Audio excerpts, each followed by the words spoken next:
Likewise.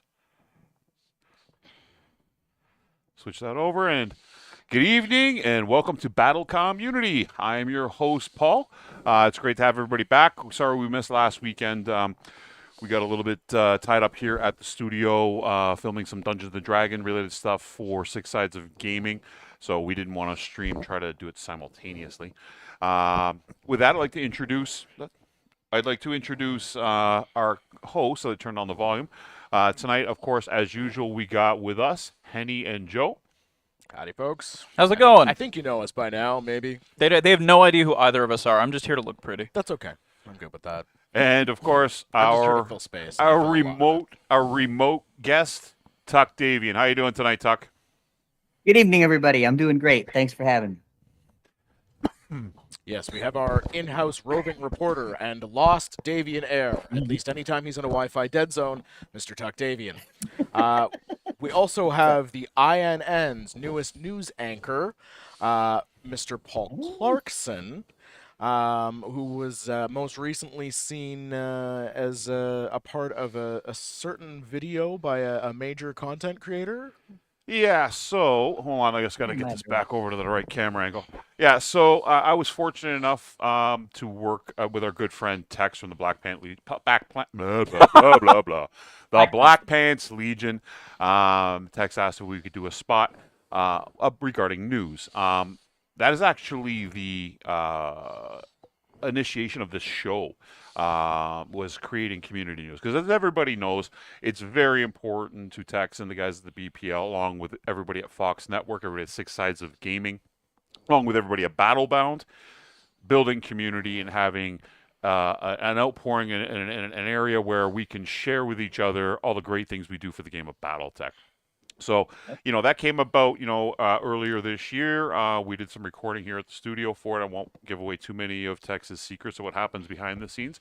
But yes, we had a blast doing that up here in Toronto, getting that filmed. Of course, Big Red as well was in the video as the voice, I believe, of the Star Adder Con, if I remember correctly. Yes. So, what's his name? And of course they had Beef in there, and of course George Ledoux and Eldonius did artwork, and Locust Labs did artwork, animation for it. So, it was fantastic to see Catalyst posted out on Facebook and on Twitter and whatnot, showing solidarity with the fans. And, it's a great moment for our community yesterday. That video was fantastic. I think everybody who's seen it so far has loved it. I think he recorded it in Ultra 4K HD and Epidemic Sound, surround sound. So you get it's basically a film. It's basically a film with a bunch of quality art, and it's great to see all the content creators come together and do something wonderful for the community like that. Your guys' thoughts on it? Paul, I want to thank you for taking a second to display your new newscaster personality and show us what happens when the teleprompter goes wrong in front of the top of your head there. I haven't got a chance to see all of it. I'm going to be honest. I come pretty much straight from work to this, so unfortunately I haven't caught all of it. I've caught a few minutes of it. It's really, really well produced, and I really appreciate that Tuck is doing this for a cancer charity. So far he's raised just shy of 19 grand in American money, which is 25,000 in Canadian. I'm not quite sure what that would translate to in Comstar C bills or in the absolutely ridiculously named Fox C bills. It's such a good idea. Yeah, that's canon, folks. They are C bills. So yeah, that to touch on the charity, that meant a lot for me. I lost my own mother. It'll be 1 year on October 7th to cancer, and I also had a niece several years ago, a very young age, pass away from cancer as well. So seeing that community come together and raise money for such a good cause, it touches home for me, as I know it touches at home and to the heart for a lot of people out there who've had to suffer with this terrible disease in their own lives and in their own personal way. Yeah, I lost my grandmother. I lost a friend in my teens, and roughly half of my dozen aunts and uncles. So definitely good to see anything that is done to fight cancer. So thank you, Tex, for doing that. The donation portal is still open, and he said he's going to leave it open pretty much perpetually. So if anybody is watching the video and still wants to donate, you've got a window there, guys. All right, so with that, let's get to some positive news here. Tuck, what do you got going on these days out there in Oklahoma? What's on the forecast for us, friend? Tonight, we are filming the 9th episode of Finding the Facts in the Fiction of Battletech. You know, our Mythbusters type thing where we go in and take all the rules, misconceptions, and set everybody straight. But this one is the Hollywood edition. It's all stuff that I came up on the City of Angels the last time I was down there, which was just this past Labor Day weekend. And so we've got 6, we've got 1 that's a rules rewind, and we've got 5 biggies. I mean, these were arguments, folks. Like, at the table, I had to solve them. So we're going to bust them. Then we got the Kickstarter unboxing. But thanks to viewer Very Silent Mouse, we actually have all the stats for everything in the Lance packs and all of that stuff. So we went over not just by talking about it, but we have them all TRO style right there on the screen for you. So you can see exactly what comes on these things and then get an idea for yourself how to use it. And the big one, as you know, we are traveling up north here soon. We're coming up your way because we're heading to the Toronto Anime North Halloween party, baby. We got Rhonda Snord's crew, the Bounty Hunters gang. They're going at it out in the deep periphery, swinging for the fences. You know, Rhonda's out there looking for the Lost Camelot Command, and it's got old Vic Travers, right? He's going to put the kibosh on the whole thing. But they're duking it out inside this old stadium. It's the old animatronic robots laying around that turn out to be a little bit more than they seem. And the question of the hour is, can you survive 5 bots at Fitz's? 5 fights at Fitzy's. All right. To you guys. We're still fighting over the name. The second question, of Yeah, course, right? would be the second question on everyone's mind is after you survive is why did they make these? Right? Yeah. Where did these come from? What was Yeah, the idea behind that? but Who greenlit this? who greenlit this? Is that's some kind of ancient gladiatorial arena. Yeah. what It's Sneed's fault. Can you give me a spoiler on which, like, maybe one of the big topics of myths you're busting in the next video that you argued so fervently on? I'm curious. Okay, sure. So the one that we got the biggest argument about, which this is the rules rewind, is okay. Now this is coming from a perspective of classic BattleTech. All right. Yeah. Okay. So if you have your right torso, for example, destroyed, and in the same weapon attack phase you take a hit in your right arm, does that damage transfer inward, or is it all combat is simultaneous and the right arm takes the damage? I think I've always played it as transfers inward. I'm pretty sure that the damage happens all at once, so the arm comes off, and then that's it. So the correct answer is what I said to them at the table is the only thing the game state cares about is, does this machine meet the quality or the criterion for damage transfer at the time you're resolving the damage? If the answer is yes, you do it. So if the side torso is destroyed, you go, okay, I'm hitting in the arm. Hold on, I got to check. Is the side torso destroyed? Yes. Whoop, it goes in. But there is an actual passage in the book that says this, and this I had to go to the Battle Mech manual and it was like 2 different instances I had to show to really prove that I was serious and it wasn't like an errata somewhere. So the final That was answer. the biggest one. So the final answer is the damage ultimately would not transfer in from the arm unless the arm is already gone. No, it will. No, it would. If you have a will. side torso, I was correct. yeah, destroyed, and all the internal structure is destroyed at the time you were to resolve that arm damage, the game only cares about your side torso being gone. So the damage would transfer inward to your center. Okay. Brutal. All Yeah, right. that was the biggie.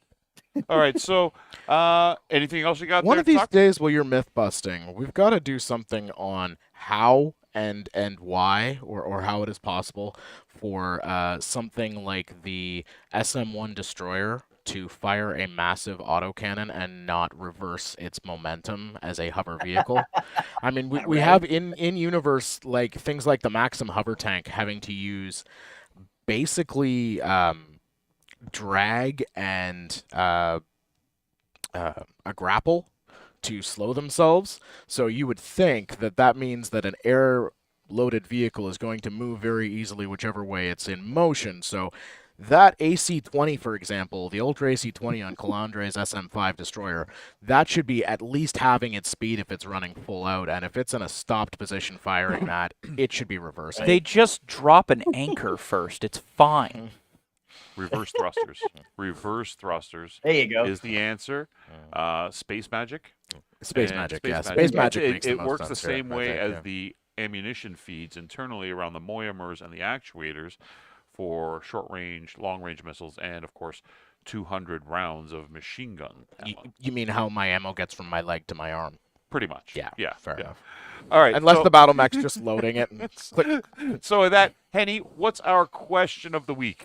So our question of the day, we haven't quite got into what we're going to be talking about today in addition to Twycross, which is going to be the Inner Sphere Security Lance, and a little bit on what exactly a Security Lance is.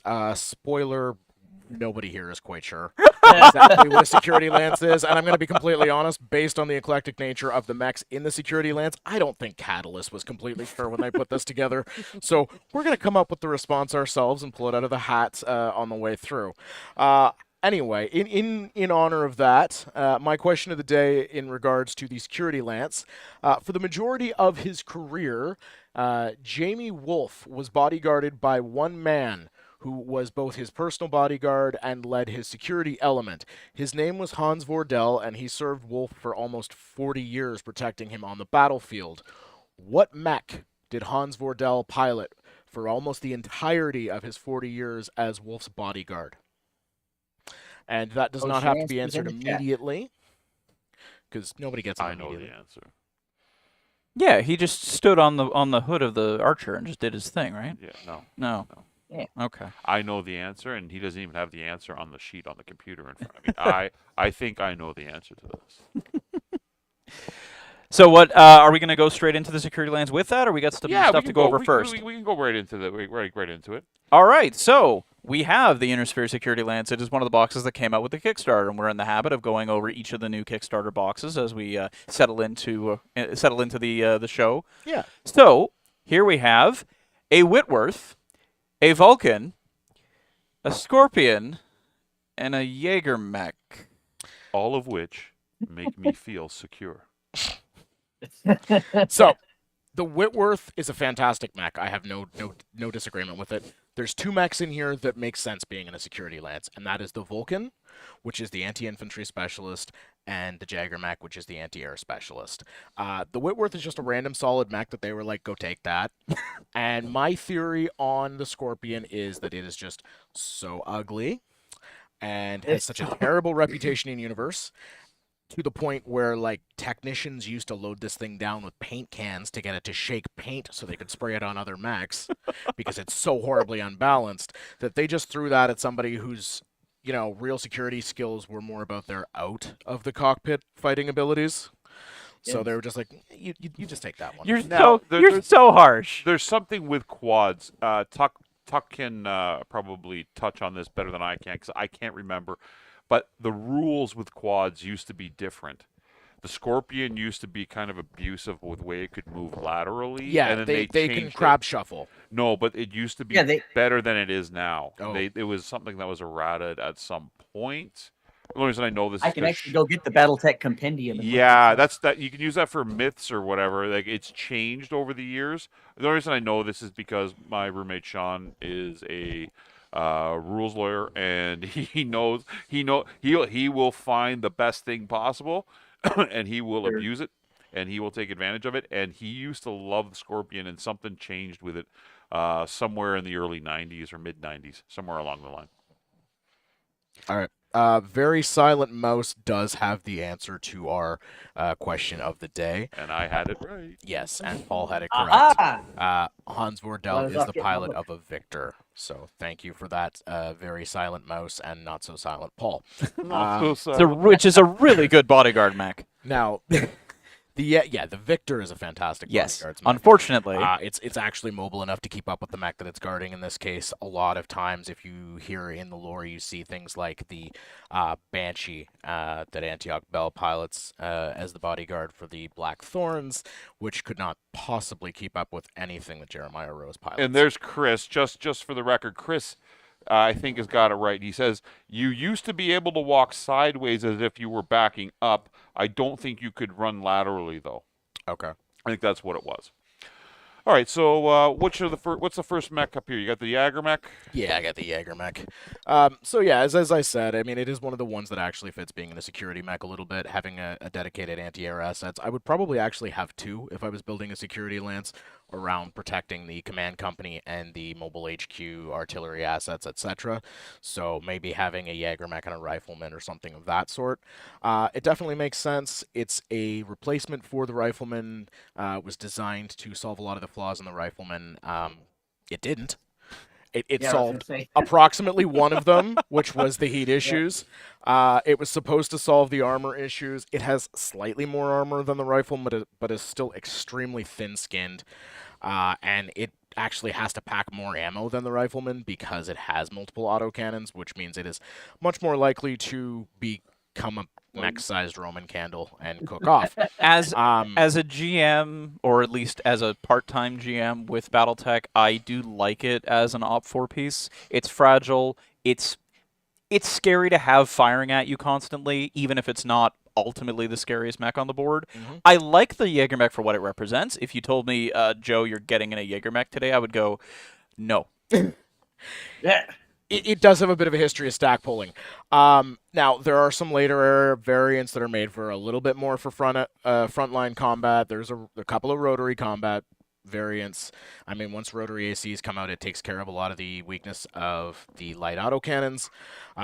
Although you have if you're firing on high, you've got a 50-50 chance to jam your main weapon. Rotaries I like using in about 3-round bursts and then saving that 6-shotter for, oh crap, something's closing on me. There's also, as I said, a variant that a couple of mad technicians decided to slap a pair of Gauss rifles on at the expense of most of its armor that inexplicably has more than 1 ton of Gauss rifle ammo because somebody thinks it's actually going to survive more than 4 turns. All right. It won't, but the Jag is a cool-looking mech. We designed... Okay, I like it. Fine. This whole lance is based around derpy-looking mechs that are still kind of cool. It's janky. Everything in here is the equivalent of a pug or a French bulldog. It's so ugly, it's cute. We use the Jag as the pirate leader for one of our intro scenarios. It's not terrible if you leave it down to plunk at long range. I mean, it can reach out and tap you with the LRM or AC5s, and it can tickle you with the AC2s. And it led to one of the more amusing lines I've heard at a BattleTech table, which was my co-host here looking down at the mech sheets that I had laid out before him and going, so what's the tankiest thing in my, oh my god, why is it the Phoenix Hawk? Yeah. Well, with the AC2, use it for what it was meant for. You're going to be plucking out VTOLs out of the sky, trying to hit those rotors. You want to pluck and plank tanks at long range of vehicles on the side, get those motive hits, and take them out before you actually get into their effective combat range. So, the AC2 does have its use. Oh, absolutely. Again, the Jaeger mech, is something effective against my favorite mech, right? The Lamb. Anything that's flying around in the air. It's going to be firing up flak rounds, and it's going to be shooting things out. It's going to secure the skies. Oh, Jesus. And Tuck, what's your thoughts on the Jaeger mech, buddy? See, the Jaeger mech, if you're looking at it in the 30-25 lens, yeah, it's got 1 less ton armor than the rifleman. I think Very Silent Mouse just pointed that out. But there's a 30-50 variant with an ultra auto cannon on that thing, and personally, I enjoy that one. I think that one even jumps, if I don't miss my guess. The only thing that sucks is it's got the XL engine. The thing about the Jaeger that I like to do is it's going to be cheap, so I can put a good gunner in it, and I can set him back on some mountain. I can set him back in some thing of trees, and I'm going to have to work now to make sure that my enemy doesn't want to fire at that thing, so I can just sit there and use it as free money the entire time. But that's not, I can do that. So I don't hate the Jaeger mech. I actually kind of like it, just depending It's on good what my needs anti-tank are. plink, and the other thing, Yep. because you can set it up so far away from the battlefield, if you put it in some kind of obscuring position, it's a great initiative sync because it's going to have the guns to mostly just hang out on a hill halfway in cover and plink away at a range that is going to be well out of optimum for most of its opponents. So, with the discussion on the Jaeger mech put aside, we will go over to the next mech on the list, and that would be something that Joe is very familiar with because he is one himself, the Vulcan. Oof. That was the wildest drive-by. I wasn't expecting it at all. I don't know anything about the Vulcan. I've never used a Vulcan. Henny, talk about the Vulcan. I don't know what this thing is. Other than the fact you kind of have the haircut and the nose. And the ears and the, yeah. I get it. Yeah. Okay, here you go. Here you go, Okay. everybody. Yeah, there I'm you doing go. the thing. All right. There we go. The Vulcan is the other mech that we have in the lance here that actually makes sense in a security lance. It is a distinctly anti-infantry design mech. The base variant of it mounts a flamer, a machine gun, an AC-2, so again we're into the light autocannon issue, and a medium laser, which if it is standing right on top of you and it alphas and hits you with everything, it can do roughly the same damage as a Spider 5V or any one of the 20-ton bugs. Now we're talking. Which on a 40-ton mech is kind of mediocre. It's not great. It has the striking power of a damp towel.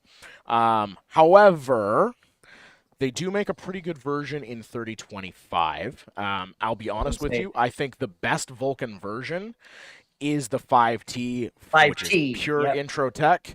It's a 40-tonner. It's got 2 tons more armor. It's got 4 medium lasers and carries a machine gun and a flamer for anti-infantry work still.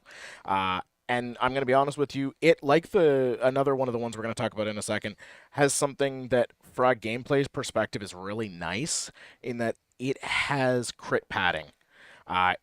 It's carrying that machine gun ammo in a torso that has 5 other things that you can hit in it, instead of just like the Crusader that has nothing but LRM ammo in its torso.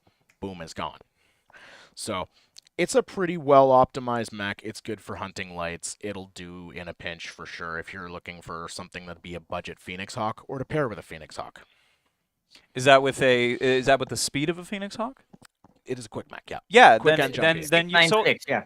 Then you sold me on the 5T to at least try out. Yeah. I mean, by that, I've never gone up against a Vulcan. I've never used a Vulcan.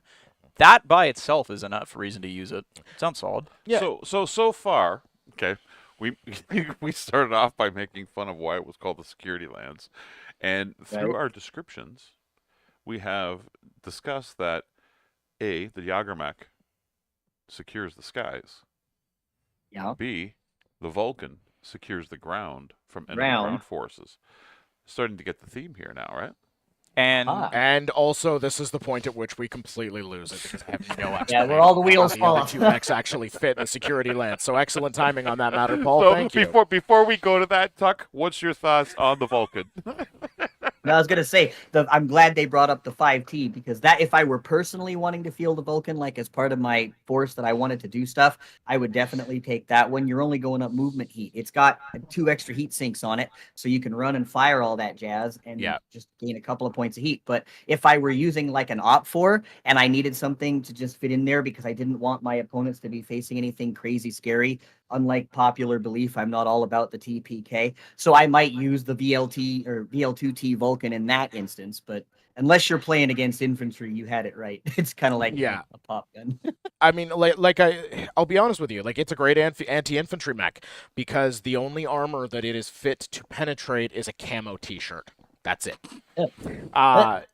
So yeah, and the unfortunate thing is the 5T is a stroke of brilliance in the Vulcan's design that none of the later era variants stick with, all returning pretty much exclusively to the anti-infantry roots. Which I have no issues with an anti-infantry mech. I play a lot of combined arms, so I would suggest to a lot of people I play against, if we're just playing pickup game or playing competitive game, yeah, Vulcan's handy for you because I'm one of the guys that's going to run around and, have a full company of foot platoon out there on the battlefield, or I'm going to have motorized infantry, or I'm going to have a couple of field guns, anything that's jank that I can use as an initiative sync or whatnot, just to be gamey and have fun with it. And you know what?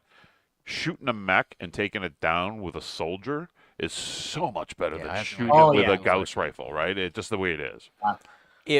if I may actually just go on not a huge tangent, but one of the things I do, since I started playing BattleTech, one of the things I really, really did wish is to see a lot more of the niche elements of the combined arms part of the game. Now, aerospace is its own conversation, and I'm basically a Top Gun fan at that point, but seeing infantry on the board would explain a lot for why there are so many machine guns on all these different mechs. Anti-infantry mechs would be something that I want to be good. I want them to be something that my opponent brings them and I'm in trouble, or I bring them as a counterpoint to them. I don't just want it to be an aspect of the game that's ignored, right? I think- still I of the think- opinion, though. Hold on one second. I think you've hit the nail on the head there, and that is, over the years, the game has become very just mech focused. Right. When the original concept of the game, while yes, mechs are the primary combatants and kings of the battlefield, the rules and the lore and everything was written from a perspective of everything, right? So you have units designed to do exactly what Joe was just saying there. They are outfitted to deal with the infantry when they enter the city. They are outfitted to deal with aircraft and V2Ls coming in with the AC-2s or tanks and whatnot. So a lot of the mechs that, traditionally people, when they're playing the game, say are no good, or, they're weak. Why did they do this? They're not, it's not done because they were designed for mech on mech combat. They were designed for mech on infantry combat. And I think mechs that are developed that are not great for mech on mech combat can cause that sort of why did they make it this way conversation with players. But ultimately, thinking about the fact that the game is combined arms does justify a lot of design elements in this way. Now that I agree with. Where I tend to disagree is that we can have something like the 5T that has anti-infantry weapons and is a little more effective in mech on mech combat. I think it's a bit of a vulnerability to put it out there unless it is well and amply supported by its own mech, by its own lance for anti-mech tactics. So again, the 5T way better than the 2T would have been a better point to improve on. That said, I mean, there's lots of mechs that are anti-infantry based that are great as anti-infantry mechs. You have the fire starters, another one, right? You've got your well, we'll get to the we'll get to the we'll fire get there starter. eventually. Yes, not today. But Right, we'll get to that but at some point. I would see what I was doing is I was actually segueing because there are a bunch of mechs that have odd design choices that make a lot of sense once you factor in combined arms warfare, and then you have some mechs that make no sense at all no matter how you slice them, which brings us to the Scorpion. Yes. We'll skip the Whitworth for a second. We I'm will good with skip the that. Whitworth for a second. Let's go straight to the Scorpion. All right. I didn't misread the order of the document at all. No. So what can we say about the? We don't have a teleprompter, guys. We just have cue cards basically, and unfortunately, somebody. I skipped can a couple. I can start off for the Scorpion. So what can we say about the Scorpion? It has secure footing. No, it doesn't, Paul. And you know how I know The it doesn't? entire reputation for it in universe is that it does not have secure footing. Did you not listen to my conversation earlier about shaking paint cans? I mean, I was going to reference. Never mind. I was going to reference the model itself. I gotta get the drum roll. Yeah. A It's, soundbite. in fact, it is so insecure that it has to be mounted on a spike to keep it standing on its hex. The inanimate carbon rod. Yes. The immovable rod from D&D is actually inherently There you go. used in the construction of the Scorpion in order to keep it in position. There. And I'm going to point out the thing that I said in the car. I love funny-looking janky models, and I noticed about halfway down here that if you took the legs off and you cover over that autocannon, it's a DeLorean.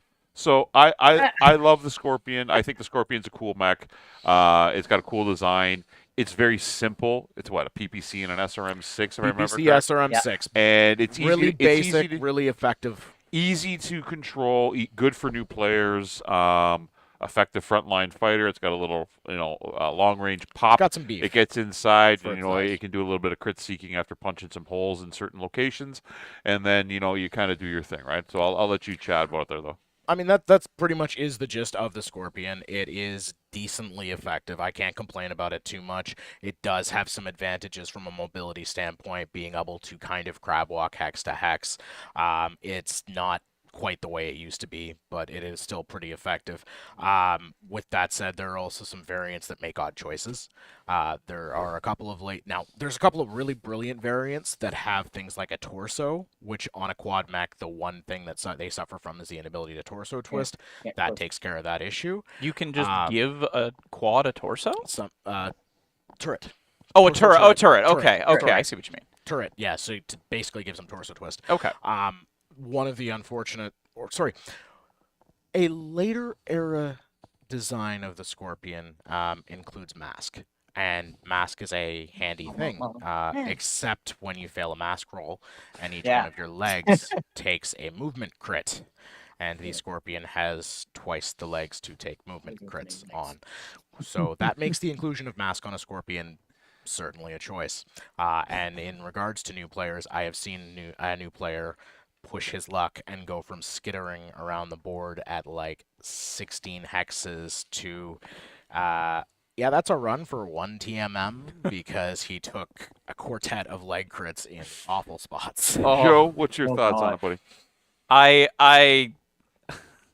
I don't have any inherent issue with quads. The Scorpion's design, I'm fickle when it comes to whether or not the mech is pretty. As a quad goes, I think the gameplay of the Scorpion's fine. I like any quad mech that has a good range game. Being able to set up on a hill and shoot with what are the odds? Like 30% chance to get your hits negated, just taken Yeah. off, is great. And any quad that lets me excel at that, I'm all for. I could take it or leave it. There are quad mechs that I'd rather use, but yeah, the Scorpion's solid. As critical as I've been about it, I actually really like that it looks like a DeLorean. I think what Catalyst should do is just drop the legs and the LRM pack like I did and just release a model of that as the Rotunda. Because we're almost right there with the sculpt of the Rotunda. Huh. What's your thoughts there, Tuck? See, insofar as the model goes, I was super pumped because it's going to let me put a more accurate looking Blizzard Gunner into my Fang of the Sun Dougram themed BattleTech game. But when it comes to like the actual mech, I'm not the biggest fan of the Scorpion. I just don't like the idea that I can't fire the main gun without heat. And okay, well, you can go hull down, and that's kind of cool. And then the point that was just made about the whole leg cover thing, that's another way to use it. But this is the thing in this lance that sticks out like a sore thumb to me, because I'm just like, well, it's the fastest, I don't understand the inclusion of it with all the other stuff. Does that make sense? Yep. It just seems like it sticks out. It needed to go somewhere, but look, we can. You know what? He's been pushing it. I think Paul might have been able to beat the whole security lance theme back into me, especially since we're going. Should we move over to the Whitworth and actually talk about a good mech We'll talk again? about that in a second. I'll be honest with you. I would have probably put the Scorpion into the heavy recon unit. Yeah. But I that can would see have, that. interfered with your love letter to the periphery that we had a couple of weeks ago. No, you could honestly, if you wanted to talk about the theme of it being in a heavy recon lance, I agree. Which one? But because you've done that, which mech out of the heavy recon box would you put in a security lance? Assassin?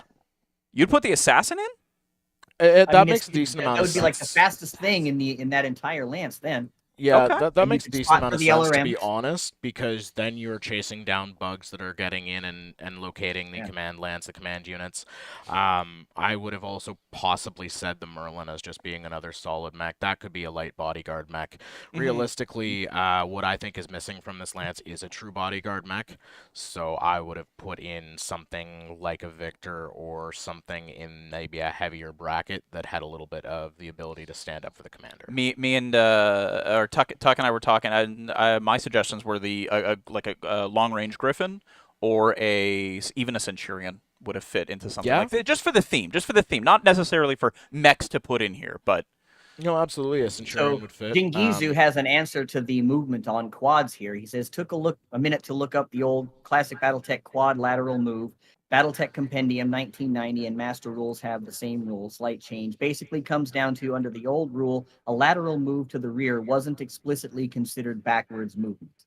Okay. So yeah. so the idea is that you could go up and down hills much more freely. So now you still skitter about the board like a like a spider, but you can move backwards I for was going free. to say crab, Essentially, is what but it you're was not getting going at, backwards right? for free. Thank Got you it. very much, Jingizu. We do appreciate that. The And I Whitworth. happen to have the book right here, so he's absolutely The correct. the Whitworth. Whitworth, I'm sure Paul's going to talk about it. I'm sure Tuck's going to talk about it. I will give a quick rundown. It is one of my favorite mechs because it is just so bloody cheap and effective. It is Oh, yeah. very just well optimized. It's it's the thing that I say argues against the 40-ton bracket being a cursed category. It's a little bit on the slow side, but it carries a decent amount of armor for its size. It's very well armed for its size with 3 medium lasers and 2 LRM-10s. It has, or sorry, yeah, 3 medium lasers, 2 LRM-10s, sorry. It's gonna be, I mean, it's 70% or so of an archer. It's most of an archer for like half the BV and half the size. And with the awful heat management of the archer, it's about as much consistent damage as you can get out of a base model archer. It's not that. It's a really solid, cheap little mech. So with the Whitworth, it's one of my favorite mechs, like Henny. For its weight, it acts like a mini archer. But more importantly, two things. One, I always liked the old school artwork for it. It had that big helmet. Kabuto helmet. It had that aesthetic where it felt a little different. It was unique. It had character. But more importantly, it was one of the things that was always talked about back in the day was that, heavies and assaults were much rarer. Yeah. They weren't as common on the battlefield as what people would play on the tabletop. Mm-hmm. So your Whitworths and Dervishes would actually be what most people always use as catapults and or archers in gameplay. So, your mediums and lights did the bulk of the fighting, which would make the most sense. Obviously, it's cost effective and, they're quicker. Mm-hmm. So I've always liked that concept, of jumping missile boats. Yep. Long-range fire support that has maneuverability is always effective. And, as much as I like the old art, I think this new Whitworth, it's got that helmet theme still. And I think Scroggins did an amazing job with this.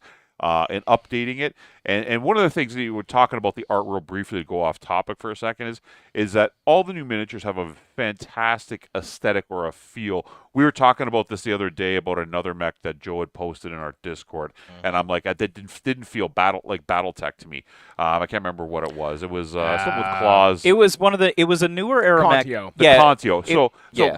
My whole point was the Contio looks cool. It's just the artwork there didn't necessarily match the new aesthetic, and that's what I was getting at.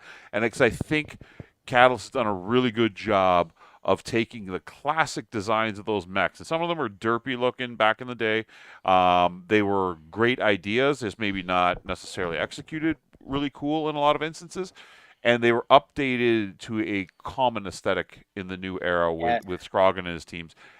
Bishop Steiner, all those guys that did Eldon and whatnot have designed mechs. Yeah. And I think they look really, really cool. I'll go back over to you guys and continue talking about the Whitworth. But the Whitworth, to me, is one of my favorite medium mechs from when I first began playing because exactly what it does, it's a mini archer. Yeah. I have to get the last word in real quick. Just If you want the last word, I got to finish talking then. But if you want, well, not on the Whitworth, but just before we forget about the Contio completely, I'm a hard disagree. I think the Contio's art fits in with the aesthetic perfectly. If the Atlas and the Kodiak are allowed, so is the Contio. Anyway, the Whitworth. No, I really like what they did with the redesign. I'm just echoing what Paul said here. Basically, they kept that cool kind of samurai Kabuto style helmet, but streamlined it enough that it didn't look too outlandish. So they kept that change from the Trebuchet and the Cyclops. Obviously, it's nowhere near as it doesn't really exist on the modern Cyclops, and it's a lot less evident on the Trebuchet. So this one, I like that they really kept it, and I actually really enjoy the way they've done the missile bay doors on this, which it's hard to show, but they have like accurate armor plated doors that are swinging open for the missiles to fire, which I think is really cool. Joe, what do you think? I've used Whitworth a couple times. I really like it as both gameplay piece. I like. It's been a little while about I looked into its lore, but I really do like what what the Whitworth is to the Inner Sphere. Looks wise, I could take it or leave it, but it's a much it's a lighter version of one of my favorite mechs, which is the Hunchback 4J, which is the 2LRM10 version The of the swayback. Hunchback. It's one of the swaybacks, yeah, and it's the fire support bodyguard swayback. Yep. And for that reason, I like the Whitworth just by its relation to that variant of the Hunchback. Now, in lore, it does have its own, negative features. It's known for having terrible hip actuators and things like that. And I actually like that there is kind of fluff on that, giving it like a poor reputation quirk, despite actually being a very effective mech. I think that's kind of a neat juxtaposition.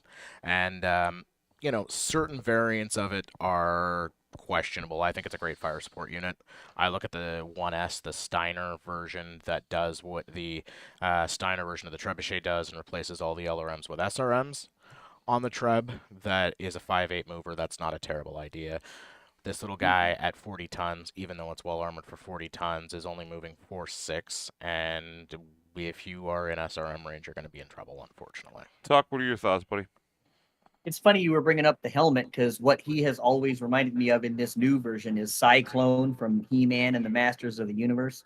He's got that big helmet. He's got that big barrel chest, and he's got his arms out there to the side. So that's just what he reminded me of. But anyway, the Whitworth, like in gameplay terms, is just one of my favorites. You know me. It's got that medium laser in the head, so you're never going to be without a weapon, even if the enemy manages to take everything else from you and you haven't exploded.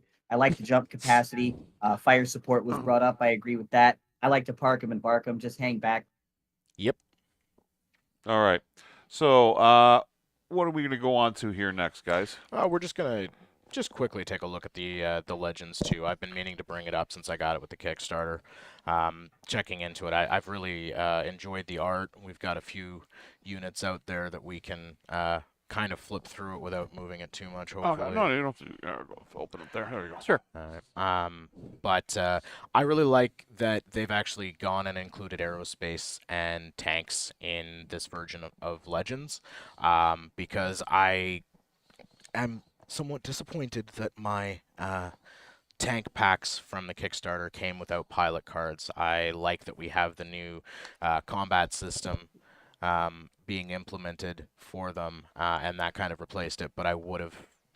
I'm a nerd. I'm a lore geek. I actually like reading these things that some of the backers have written and some of the Catalyst people have written that provide little bits of detail to the universe on certain pilots. So what you could do with that, to touch on what you just said there, you wanted some pilot cards.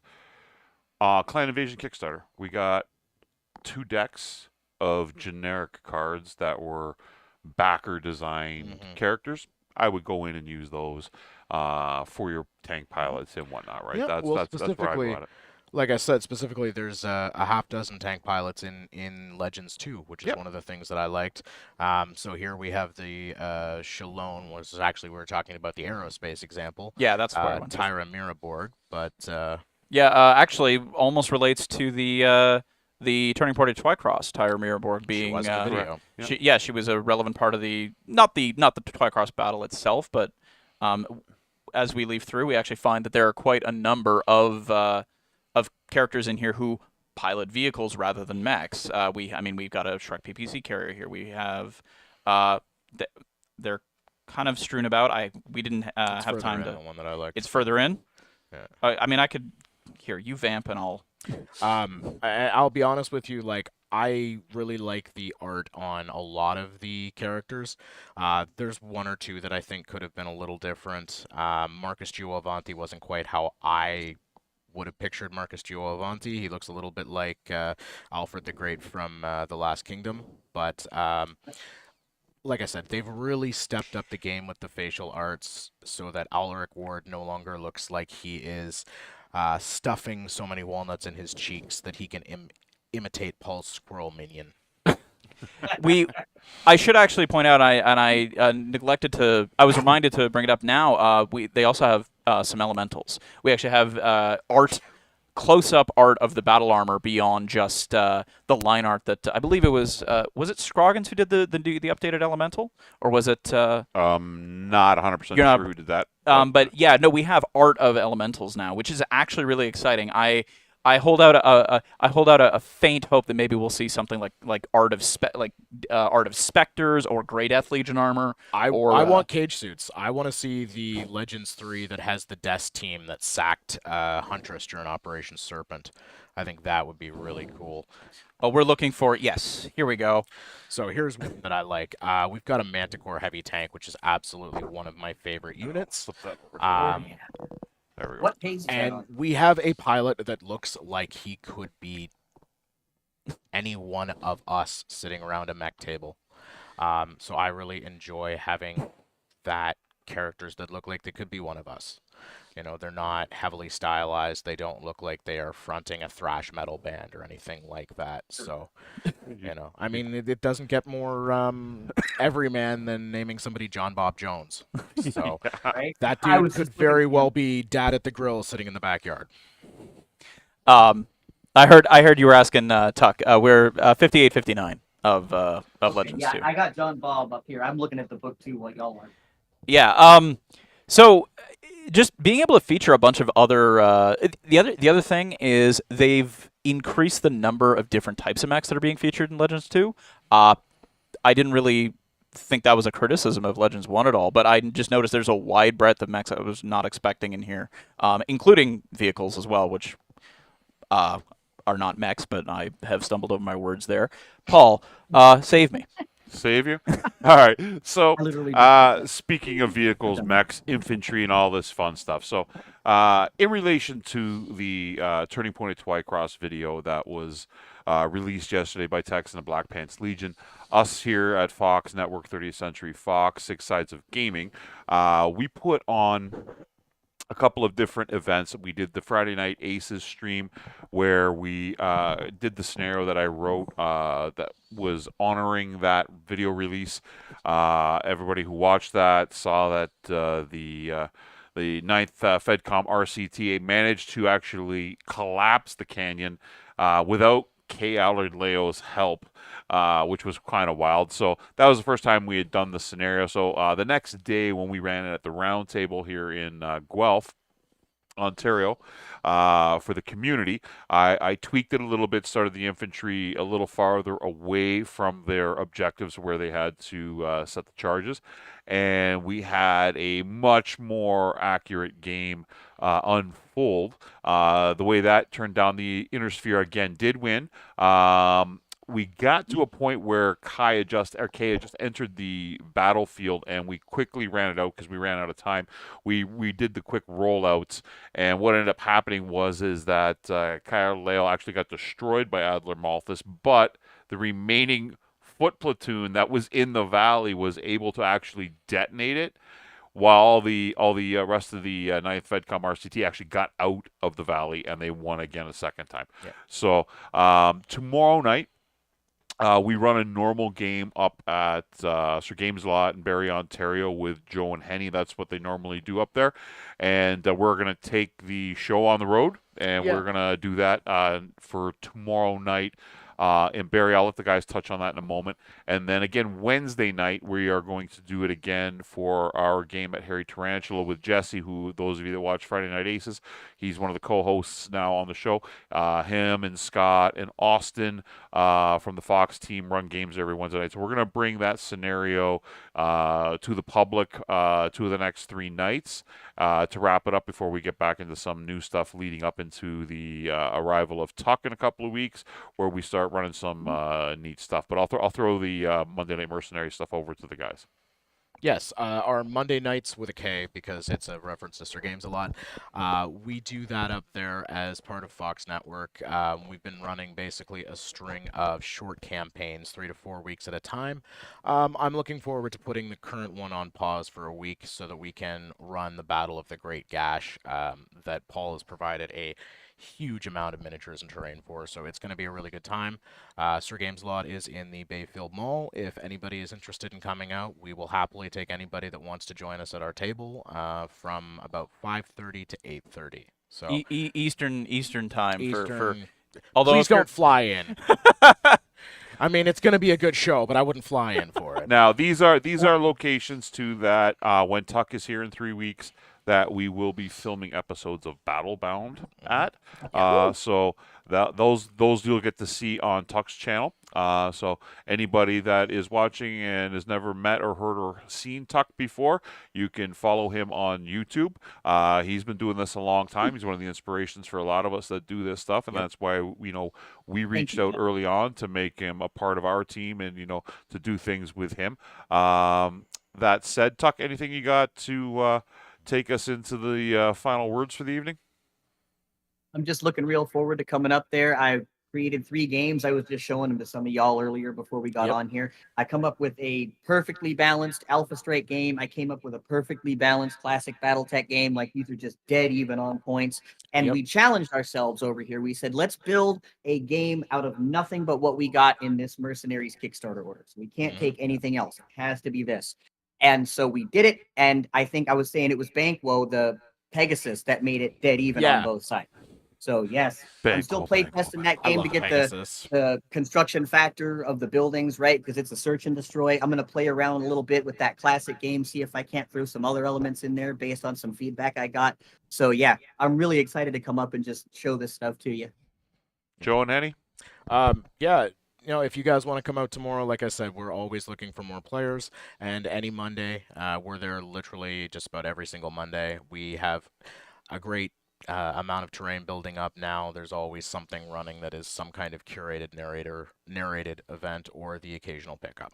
One last thing too. You guys do have another event that you can give a rough announcement on? Yeah, I mean we're basically wrapped up the main decision-making process. We have a tournament lined up for December 7th, where we're looking to fill about 16 seats up at SGA for a hopefully 3-round tournament set on a Saturday. We're looking to do 4. Sorry. Yeah, looking to do 4 rounds. We're looking to do 4. We don't know. Again, we're not. This is one of the final decisions to be made. But yeah, we're looking to do a 4-round tournament on December 7th in Alpha Strike, and it will be a little bit different from a lot of what you guys see with the AS or with the WolfNet tournaments, in that we will have your terrain, your boards built. You will not be positioning terrain towards your opponents, but we'll have some beautifully crafted maps from either us here or the Fox network man himself, Paul. If it's one part time saving, one part showing off. There you go. Yeah. There you go. So with that, again, of course, we'd like to thank everybody for joining us tonight. Remember to click like and subscribe. All the support we get allows us to create more content here, not only for BattleTech, but for things like Dungeons and Dragons, Shadowrun, Evil Dead, like all sorts of cool stuff that the guys at Linvander are working on these days. So again, thank you for joining us tonight. Tuck, I can't wait to see you in a couple weeks, buddy. We'll be back on Friday night for Friday Night Aces. It'll be Jesse and myself in because Tommy and the crew are down in Atlanta at DreamHack this week, and they will be doing Dungeons and Dragons down there. They'll be doing Deadliest Dungeon live from DreamHack. So anybody that's interested in that, make sure you tune in. I believe they're going to be streaming from there on Saturday. Of this weekend coming up, and then of course we'll be back here on Sunday night with Tuck, Henny, and Joe, and we'll I think we were tried to have Justice from TikTok BattleTech on tonight. He got tied up doing some other stuff at the last minute, filling in for some gaming stuff out in the West Coast, Pacific Northwest. So we hopefully will have him on next week. With that said, again, thank you for joining us tonight, and we look forward to seeing you on Friday. Have a good night, everybody. Thanks, everybody. Have a good night. Good night, everybody. Thank you for joining us, and please remember, if you're watching Tech's video, his portal is still up. Thank you. Yes.